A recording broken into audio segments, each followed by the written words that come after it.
दोस्तों अस्सलाम वालेकुम, इस्तकबाल है आपका हमारे इस चैनल पर। दोस्तों जैसा कि आप सभी को पता है कि कल मुंबई हाई कोर्ट ने तबलीग जमात को लेकर एक बड़ा फैसला किया है। मुंबई हाई कोर्ट ने तबलीग जमात को लेकर कहा है कि तबलीग जमात को कोरोना के मामले में बलि का बकरा बनाया गया है। चलिए इस मामले को लेकर हमारे साथ विनय दुबे जी जुड़ रहे हैं मुंबई से। तो हम विनय दुबे जी से जानना चाहेंगे कि आप इस सारे मामले को किस तरह से लेते हैं, यानी कि मुंबई हाई कोर्ट ने जो तबलीग जमात को लेकर कहा है कि बलि का बकरा बनाया गया है, तो इस मामले को विनय दुबे जी किस तरह से लेते हैं, हम उनसे बात कर लेते हैं। तो विनय दुबे जी, आप क्या सोचते हैं मुंबई हाई कोर्ट के इस फैसले के बारे में? हमारे दर्शक आपसे जानना चाहेंगे। बेशक अनीस भाई, बहुत पहले ही मैंने इस चीज की घोषणा कर दी थी। अगर आपके ही चैनल पे मेरा वो वीडियो होगा जिसमें तबलीगी जमात के लिए मैंने एक बाकायदा पूरा एक एपिसोड मैंने आपको दिया था, पोस्ट किया था सोशल मीडिया के माध्यम से। उस पे आप देखेंगे तो ये जिक्र जो आज बॉम्बे हाई कोर्ट ने अपना फैसला सुनाया है, इसका जिक्र मैंने पहले भी किया था। जैसे मौलाना साद हो चाहे तबलीगी जमात हो, उनको ध्यान भटकाने के लिए, क्योंकि उस समय मजदूरों का पलायन चल रहा था, लोगों का ध्यान भटकाना जरूरी था, तो सरकार के पास एक मुद्दा होना चाहिए था जिसकी वजह से बेगुनाह लोगों पे, जो समझिए देश के अंदर हमारे जो लोग आए हैं विदेशों से, उनको एक टारगेट करके, एक तबलीगी जमात को टारगेट करके अपनी नाकामी छुपाने का जो प्रयास मोदी सरकार ने किया था, वो बहुत ही गंदी राजनीति थी।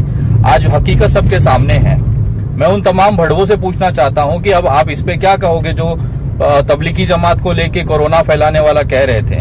एक्चुअल देखा जाए तो जी न्यूज करके जो वो हमारा भड़वा है बड़ा वाला, उसका नाम मुझे याद नहीं आता है, सुधीर तिहाड़ी, वो भड़वा छाती पीट करके डीएनए पूरा 1 घंटे का आके पूरे देश के अंदर सामने उसने संडास किया था, अपना जो गोबर था दिमाग का बाहर निकाला था। आज मैं उससे पूछना चाहता हूं कि वो भड़वा किधर मुंह छुपा के बैठा हुआ है। और उस जैसे दीपक चौरसिया हो गए, अमीश देवगन हो गए, ये भड़वे अब किसको जाके मुंह दिखाएंगे? होता है ना, एक सहलाना होता है, वो अपना काम कर रहे थे, लेकिन कहीं ना कहीं आज हकीकत सबके सामने आई है। और मैं बहुत पहले से ये चीज कहते आया हूं कि ये सिर्फ अपनी नाकामी छुपाने के लिए इनको बलि का बकरा बनाया गया है। लेकिन इस देश में संविधान है, इस देश में कानून व्यवस्था है, उस पर हमारी पूरी आस्था है। आज सबके सामने वो चीजें निकल के आई हैं और देश को पता चल गया है कि नरेंद्र मोदी जी की सरकार जो केवल गुमराह कर सकती है, इनके पास काम करके दिखाने के लिए कुछ नहीं है। ये हिंदू मुसलमान तबलीगी जमात और अपनी नाकामियां, अरे कितना गिरोगे सर? तमाम सरकार से मुझे पूछना है, तमाम उस भड़वे गोदी मीडिया से पूछना है, कितना गिरोगे? और आप लोग घर जाके अपने बच्चों से कैसे निगाह मिला पाते हो? हमें तो शर्म आती है कि इस देश में आप जैसे बोझ इस धरती पे हमारे भारत में बसते हैं। ये देश के लिए दुर्भाग्य है, लेकिन क्या करें, मजबूरी है। रही बात उन तमाम अंतर्राष्ट्रीय जो सैलानी थे जो तबलीगी जमात में शामिल होने के लिए आए थे, उनसे एक भारतीय होने के नाते मैं क्षमा चाहूंगा, माफी मांगता हूं कि हमारे देश में अंदर आप लोगों के साथ इस तरह का बर्ताव किया गया।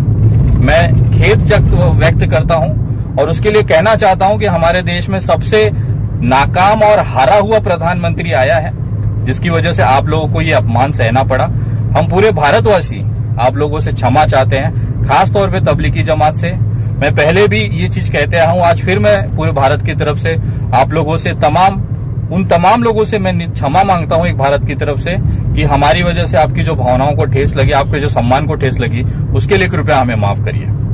दुबे जी, आपका बहुत बहुत शुक्रिया। आपने इतनी बेबाकी से ट्रैवलिंग में होते हुए भी मुंबई हाई कोर्ट और तबलीग जमात पर ये सारी बातें कही है। दोस्तों फिलहाल वीडियो में बस इतना ही। मैं मिलता हूँ आपसे अगली वीडियो में कोई नई जानकारी के साथ। तब तक के लिए मुझे दीजिए इजाज़त और आपकी दुआओं में मुझे याद रखिए।